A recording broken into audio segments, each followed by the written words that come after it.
Hollywood é o palco dos sonhos, sim, mas também é a fábrica dos pesadelos mais escandalosos que você pode imaginar.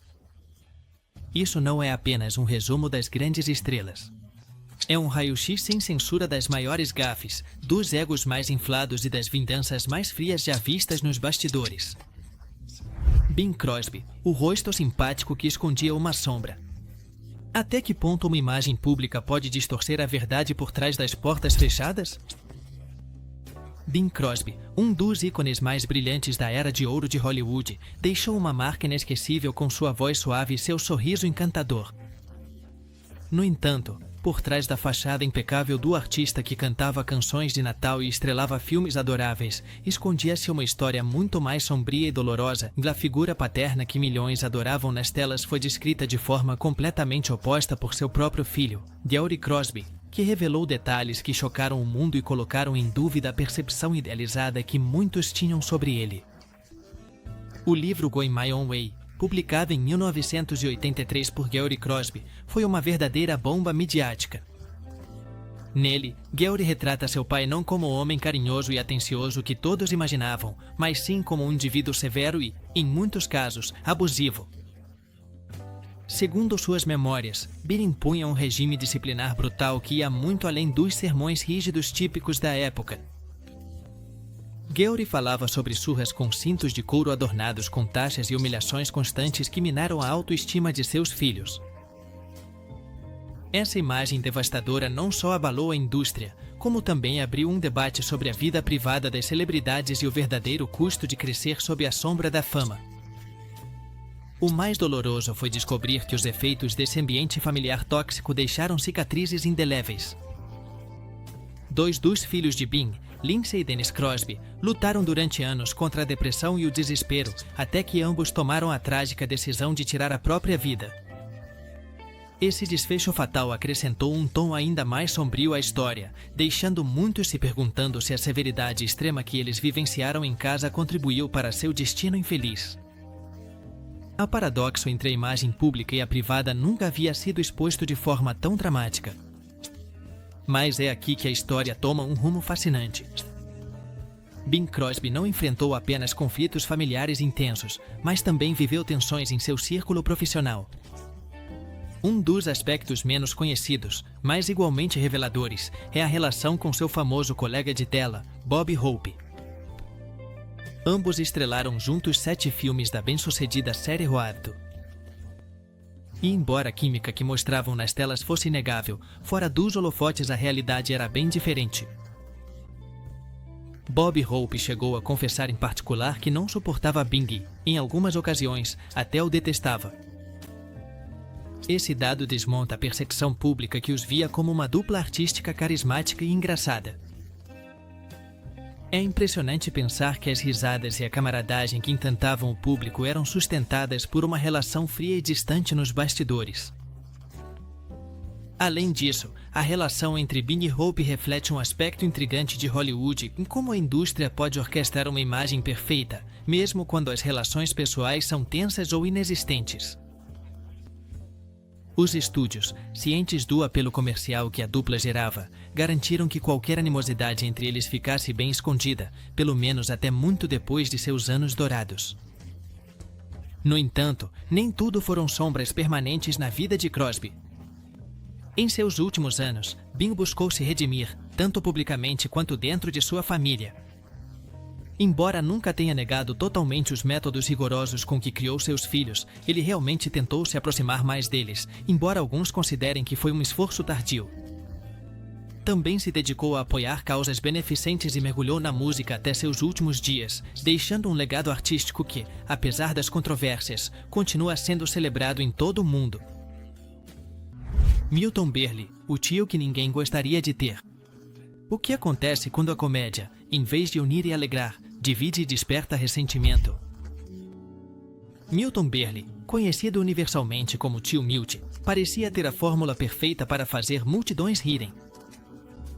Seu nome está indissociavelmente ligado à história da televisão americana, especialmente pelo seu sucesso estrondoso durante a primeira era de ouro da telinha. No entanto, Por trás daquela máscara simpática e do sorriso eterno que parecia garantia de bom humor, existia um lado muito mais complicado e, para muitos, desagradável. Milton Berle foi uma verdadeira superestrela. Ele se tornou o apresentador do Texaco Star Theater e chegou a alcançar audiências recordes durante a década de 1940 e nos anos 50. A televisão ainda estava em sua infância e Berle ganhou o apelido de o Mr. Televisão devido à sua capacidade de atrair espectadores. Mas, enquanto brilhava com luz própria diante das câmeras, seu comportamento fora de cena era motivo de constantes rumores e controvérsias. Berle ganhou fama, e não exatamente uma boa, de ser um ladrão de piadas. No competitivo e muitas vezes implacável mundo do show business, ser acusado de roubar piadas de outros comediantes é um pecado capital, e Berle carregou essa cruz por anos. Essa prática, conhecida como plagiar material, não só lhe rendeu inimizades profundas, como também afetou sua reputação profissional. Era de conhecimento geral nos círculos da comédia que Milton estava sempre de olho em rotinas alheias para incorporá-las em seus próprios shows. Embora seu talento como intérprete fosse indiscutível, essa falta de ética gerou desconfiança e irritação entre seus colegas. Mas é aqui que a história toma um rumo ainda mais intrigante. Em 1993, durante o MTV Video Music Awards, o destino cruzou seu caminho com o da icônica drag queen RuPaul. A ideia era fazer uma apresentação amistosa e divertida, mas o que começou como uma troca cômica rapidamente se tornou constrangedor. RuPaul, que esperava uma colaboração simpática, se deparou com a arrogância e os desmandos de Berle, que saiu completamente do roteiro, provocando uma tensão palpável no palco e nos bastidores. Esse incidente foi tão notório que, nos bastidores, RuPaul expressou abertamente seu desagrado e decepção, o que resultou no afastamento definitivo da artista com a MTV por um bom tempo. E se você achava que isso era o pior, aqui vem a cereja do bolo.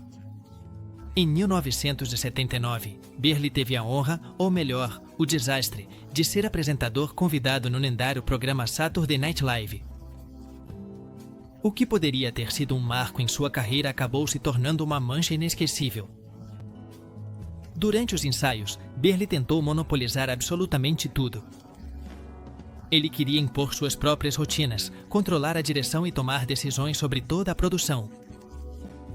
Seu comportamento ficou tão insuportável que Lorne Michaels, criador do programa, decidiu proibi-lo de voltar ao set para sempre. Além disso, o episódio foi considerado tão vergonhoso que ficou escondido por décadas, até que cópias clandestinas começaram a circular no início do novo milênio, revelando o espetáculo constrangedor. E é que, apesar de todas as suas conquistas, o ego exagerado de Milton Berle foi uma de suas características mais lembradas. Ele era incapaz de aceitar críticas e costumava menosprezar colegas com menos experiência. A indústria, embora tenha reconhecido seu impacto inicial na televisão, acabou enxergando-o como uma figura obsoleta e problemática em seus últimos anos. Segundo relatos, Milton era conhecido entre seus colegas de Hollywood por possuir uma característica anatômica tão impressionante que acabou se tornando uma lenda urbana.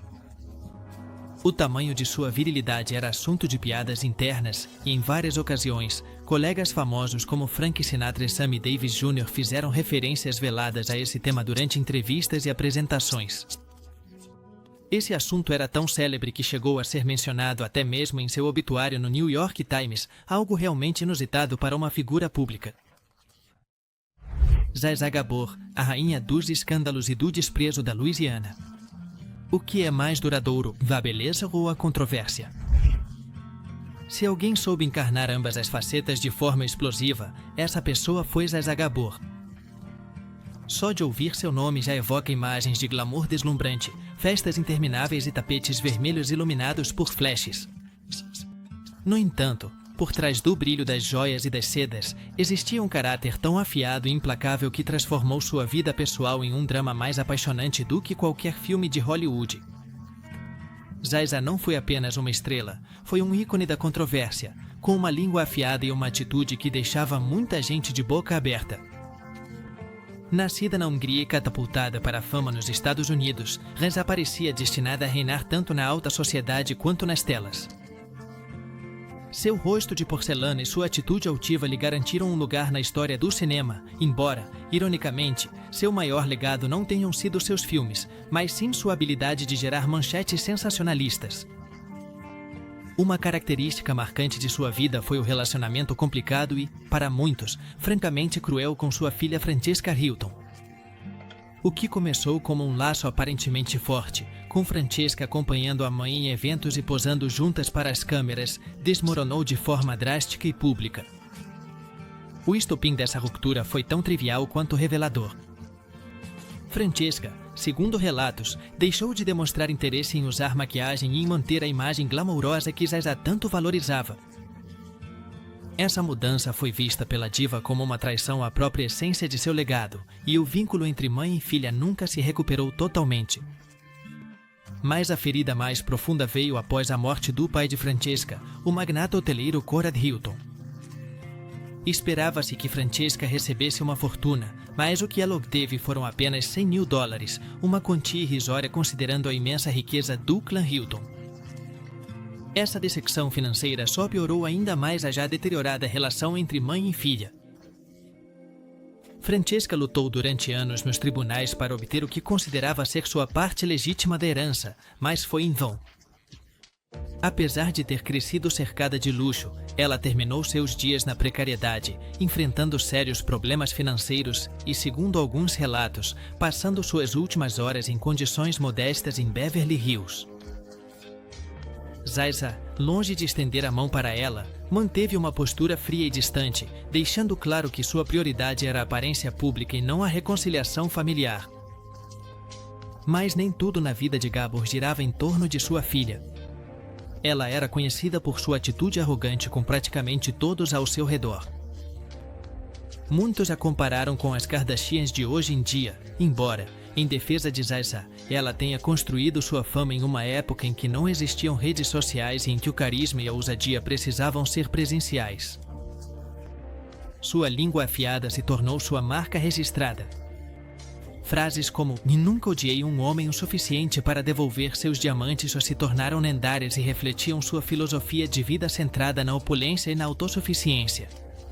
Um episódio que ficou marcado na memória coletiva foi quando, em 1989, Zazá deu um tapa em um policial após uma blitz de trânsito em Beverly Hills. Esse incidente resultou em um julgamento público que elevou seu perfil midiático a níveis inimagináveis. Em vez de arruinar sua reputação, o escândalo a consolidou ainda mais como uma figura irreverente e desafiadora, que não se curvava diante da autoridade. Errol Flynn, o herói das telas com uma vida marcada pela controvérsia. Até que ponto um herói das telas pode esconder demônios pessoais tão intensos que desafiam sua própria lenda? Errol Flynn, o galã por excelência da era de ouro de Hollywood, encarnava nas telonas aventureiros irresistíveis e espadachins destemidos. Com seu rosto perfeito e magnetismo inegável, era difícil imaginar que por trás desse ícone do cinema de capa e espada existia um mundo turbulento e escandaloso que o acompanhou até seus últimos dias. Mas, como costuma acontecer, a realidade foi muito mais complexa do que qualquer roteiro cinematográfico. Nascido na Tasmânia em 1909, Flynn chegou aos Estados Unidos para se tornar uma das estrelas mais cobiçadas da indústria cinematográfica. Seu papel nas aventuras de Robin Hood o catapultou para a fama mundial e, por um tempo, parecia que nada nem ninguém poderia ofuscar sua carreira em ascensão. No entanto, a vida pessoal de Flynn era um verdadeiro turbilhão, marcada por excessos, rumores e múltiplas polêmicas que o transformaram em uma das figuras mais controversas de sua geração. Um dos episódios mais escandalosos aconteceu em 1942, quando Flynn foi acusado de estupro não uma, mas 3 vezes diferentes. Embora tenha sido absolvido em todos os casos, o dano à sua reputação já estava feito. A expressão "I like Flynn", que até então era um elogio à sua capacidade de encantar mulheres, passou a carregar conotações muito mais sombrias. A imprensa da época se deleitou cobrindo cada detalhe do julgamento e a imagem do galã charmoso começou a se desgastar diante da opinião pública. Mas isso não foi tudo. Em 1980, quase 2 décadas após sua morte, o escritor Charles Egan publicou uma biografia intitulada Errol Finn, de um Tolstói, que caiu como uma bomba. Nela, Egan não só afirmava que Finn era bissexual, como também o acusava de ter simpatizado com o regime nazista durante a Segunda Guerra Mundial.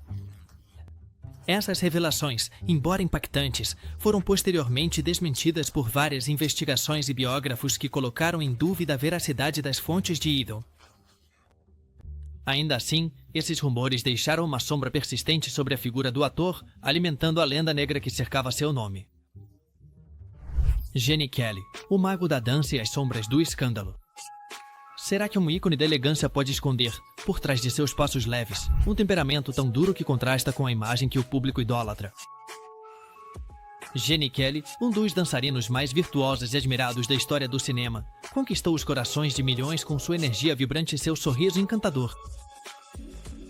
Filmes como Cantando na Chuva e Um Americano em Paris o consolidaram como o rei indiscutível do musical. Um homem que parecia se mover sem esforço entre as nuvens da coreografia e do canto. No entanto, sua vida fora dos palcos continha nuances sombrias que, durante anos, foram tema de sussurros nos corredores de Hollywood. Kelly nasceu em Pittsburgh no ano de 1912 e, desde jovem, demonstrou uma determinação férrea para vencer. Seu estilo único fundia a dança clássica com movimentos atléticos, quebrando padrões e redefinindo o que significava ser um dançarino masculino na telona. Mas essa mesma determinação o transformou em um perfeccionista implacável. Aqueles que trabalharam com ele, incluindo alguns dos maiores nomes da indústria, apontaram repetidas vezes sua extrema severidade durante os ensaios. A bailarina C.Y. de Charice, por exemplo, voltou para casa mais de uma vez coberta de hematomas após longas jornadas de ensaios com Kelly, o que alimentou a percepção de que, por trás de seu sorriso encantador, escondia-se um temperamento implacável. No entanto, a história toma um rumo ainda mais polêmico quando, nos anos 70, surgiram rumores sobre a participação de Kelly em atividades políticas clandestinas. A versão mais impactante afirmava que ele havia feito uma doação significativa ao exército republicano irlandês, IRA, um grupo paramilitar envolvido em atos violentos durante o conflito na Irlanda do Norte. Segundo esses rumores, Kelly teria entregue um cheque no valor de 20 mil libras durante uma arrecadação secreta nos Estados Unidos, alegando que era para armas. A notícia, como era de se esperar, causou um alvoroço na mídia que afetou sua imagem pública. John Wayne, o cowboy que se tornou um símbolo polêmico. O que acontece quando o maior ícone do heroísmo americano se vê envolvido em uma teia de declarações incendiárias e posturas ideológicas que dividem a opinião pública? John Wayne, conhecido mundialmente como Duke, representou durante décadas a personificação do espírito corajoso e patriótico dos Estados Unidos. Com sua postura imponente e voz grave, ele se tornou o ator definitivo dos filmes de faroeste e um símbolo de resistência e coragem. No entanto, por trás de sua imagem heroica, Wayne cultivou uma série de opiniões políticas e sociais que geraram polêmica e continuam repercutindo até hoje. Nascido como Marion Robert Morrison no ano de 1907, John Wayne teve uma carreira meteórica que o levou a protagonizar mais de 170 filmes ao longo de 5 décadas. À medida que sua fama crescia, também aumentava sua influência, não só na indústria do cinema, mas também na esfera política. No início de sua carreira, surpreendentemente, Wayne se identificava como socialista e liberal, um dado pouco conhecido que contrasta de forma abrupta com a guinada radical que ele deu posteriormente para a direita mais extrema do espectro político. O ponto de inflexão mais evidente ocorreu durante a década de 60, quando Wayne se tornou um fervoroso defensor do senador Belry Goldwater, conhecido por sua oposição à Lei dos Direitos Civis de 1964. Esse apoio público colocou na mira de ativistas e o distanciou de setores progressistas. Mas Wayne parecia gostar de seu papel de provocador ideológico. É aqui que a história toma um rumo ainda mais controverso. Em uma entrevista concedida à revista Playboy no ano de 1971, John Wayne fez uma série de declarações que provocaram um verdadeiro terremoto midiático. Entre outras coisas, afirmou sem rodeios que acreditava na supremacia branca, justificando sua oposição com a ideia de que os afro-americanos, segundo suas palavras, não eram suficientemente educados para ocupar cargos públicos. Além disso, fez duras críticas à comunidade LGBTQ, classificando filmes como De Repente, No Último Verão e Perdidos na Noite como repugnantes e perversos. Essas declarações, que já foram duramente criticadas na época, envelheceram ainda pior, gerando debates constantes sobre seu legado e seu lugar na história cultural dos Estados Unidos. Bette Davis, uma deusa do cinema. Com uma personalidade tão intensa quanto seu talento, será que um talento extraordinário pode justificar uma personalidade abrasiva e quase impossível? Quando se fala em Bette Davis, a imagem que surge imediatamente é a de uma atriz incomparável, com olhos hipnotizantes e uma capacidade de atuação que poucas conseguiram igualar. No entanto, por trás de cada uma de suas atuações lendárias, existia uma mulher de personalidade tão forte que sua simples presença podia desencadear tempestades no set e além dele. Davis não foi apenas uma força avassaladora nas telas, ela também se tornou um verdadeiro desafio para aqueles que tentaram dirigi-la, trabalhar com ela ou, pior ainda, contrariá-la. Nascida em 1908, Davis começou sua carreira nos anos 30 e rapidamente ganhou a reputação de ser uma profissional dedicada ao extremo. Mas sua obsessão pela perfeição vinha acompanhada de um temperamento temido em toda a indústria. Uma das anedotas mais ilustrativas de seu caráter aconteceu durante um jantar com o diretor Herschel Daugherty.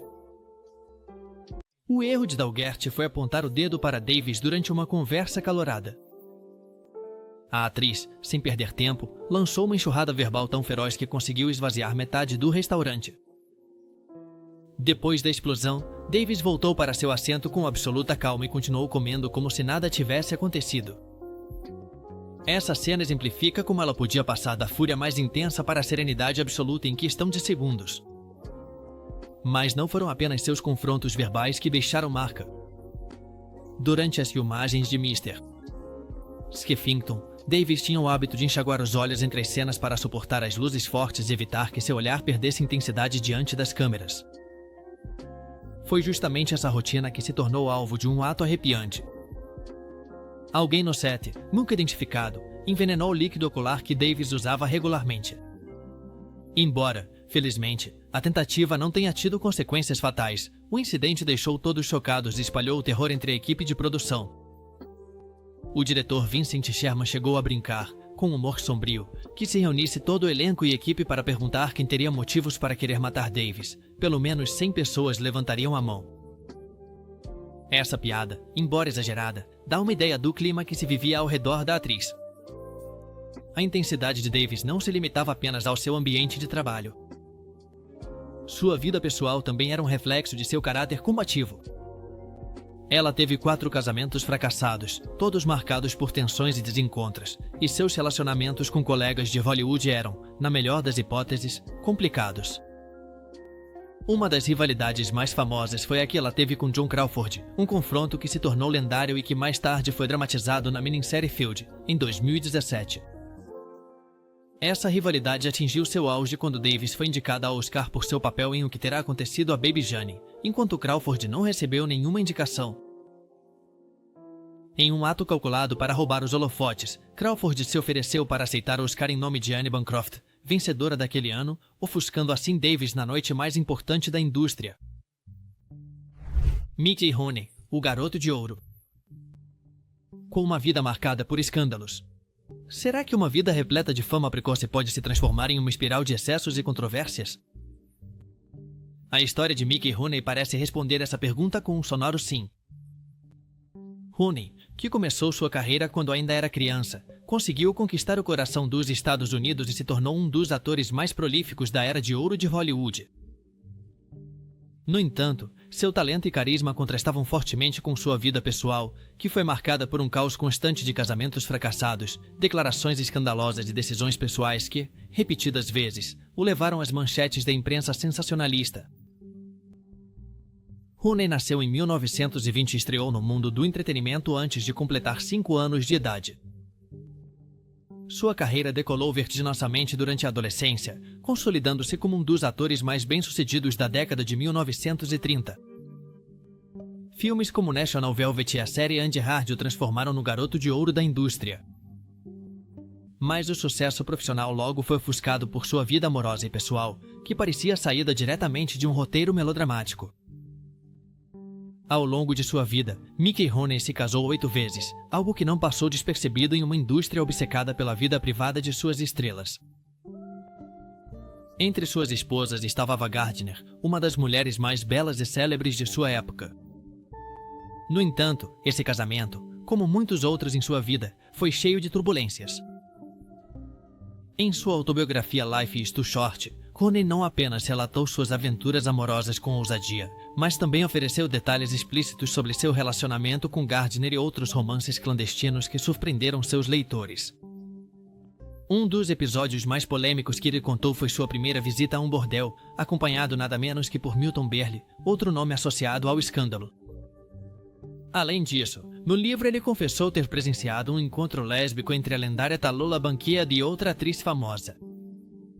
Detalhes que, embora considerados picantes para a imprensa da época, foram amplamente criticados por sua falta de discrição e respeito à privacidade dos outros. Joan Crawford, Louisiana. Rainha do drama dentro e fora das telas. O que acontece quando o brilho da fama se mistura com o veneno das rivalidades e dos segredos obscuros? Joan Crawford é um nome que até hoje ressoa como sinônimo de elegância, poder e também controvérsia. Sua carreira deslumbrante, com uma lista interminável de sucessos nas telonas, foi igualada, se não superada, pelos dramas pessoais que marcaram sua vida. Crawford não dominava apenas as cenas cinematográficas. Sua vida inteira parecia um roteiro escrito para mexer com as emoções do público. Nascida como Lucille Faylet Sueur em 1905, Crawford se reinventou para encarnar o arquétipo perfeito da estrela de Hollywood. Desde seus começos humildes até se tornar uma das atrizes mais influentes de sua época, cada passo de sua carreira foi marcado por uma ambição feroz e uma determinação implacável. No entanto, foi sua lendária rivalidade com Bette Davis que acabou imortalizando seu nome na cultura pop de uma forma que foi além do cinema. A inimizade entre Crawford e Davis atingiu níveis quase míticos durante as filmagens de O que Terá Acontecido a Baby Jane? Em 1962. A tensão entre as duas era tão palpável que transbordava em cada cena, transformando o filme não apenas em um sucesso de bilheteria, mas em um fenômeno midiático. A rivalidade explodiu de vez quando Davis foi indicada ao Oscar por seu papel, enquanto Crawford ficou de fora da disputa. Em uma jogada magistral de estratégia e vingança, Crawford se ofereceu para aceitar o prêmio em nome de Anne Bancroft, a vencedora daquele ano. Quando Crawford subiu ao palco para receber a estatueta, a imagem ficou marcada para sempre. Um ato calculado para roubar o protagonismo de Davis na noite mais importante de sua carreira. Charlie Chaplin, o gênio do cinema que escondia uma vida cheia de polêmicas. É possível que um homem que fez o mundo inteiro rir escondesse por trás de seu sorriso icônico uma personalidade obsessiva e, às vezes, implacável? Charlie Chaplin, um dos nomes mais venerados da história do cinema, é sinônimo de criatividade, engenhosidade e revolução artística. Sua personagem Charlotte se tornou um ícone mundial, e seus filmes continuam sendo referências essenciais para qualquer amante de cinema. No entanto, a vida de Chaplin fora dos palcos foi tão complexa e cheia de controvérsias que, em algumas ocasiões, ofuscou a pureza de sua arte. Chaplin nasceu em Londres no ano de 1889, em uma família de artistas que lutava contra a pobreza. Sua ascensão meteórica à fama internacional o transformou em um dos primeiros ícones verdadeiramente globais do cinema mudo. Filmes como Luzes da Cidade, Tempos Modernos e O Grande Ditador são considerados obras-primas e mostram não apenas seu talento como ator, mas também sua habilidade como diretor, roteirista e compositor. No entanto, esse desejo de controlar cada aspecto de seus projetos revelava uma característica marcante de sua personalidade, um perfeccionismo extremo que beirava a tirania. Numerosos relatos de atores e técnicos que trabalharam com Chaplin concordam que sua busca obsessiva pela excelência o levava a exigir jornadas exaustivas e a repetir cenas até alcançar a perfeição que só ele parecia enxergar. Era conhecido por demitir membros do elenco quase de forma arbitrária, caso não atendessem às suas expectativas ou se questionassem suas decisões. Um dos exemplos mais famosos é o caso da atriz Virginia Sherrill, que interpretou a florista cega em Luzes da Cidade. Chaplin, insatisfeito com sua atuação em várias cenas, chegou a demiti-la durante as filmagens, embora mais tarde, após reconsiderar, a tenha recontratado para finalizar o filme. Mas onde sua vida se tornou ainda mais polêmica foi no âmbito pessoal. Chaplin se casou 4 vezes e todas as suas esposas eram significativamente mais jovens do que ele. Seu primeiro casamento foi com Mildred Harris, que tinha 17 anos quando se casaram. Depois veio Lita Grey, com apenas 16 anos quando uniu sua vida à do ator, que tinha quase 35. Os casamentos seguintes, embora igualmente marcados por grandes diferenças de idade, culminaram com seu matrimônio com Ona O'Neill, filha do dramaturgo Eugene O'Neill, que tinha apenas 18 anos quando se casou com Chaplin, que na época tinha 54 anos.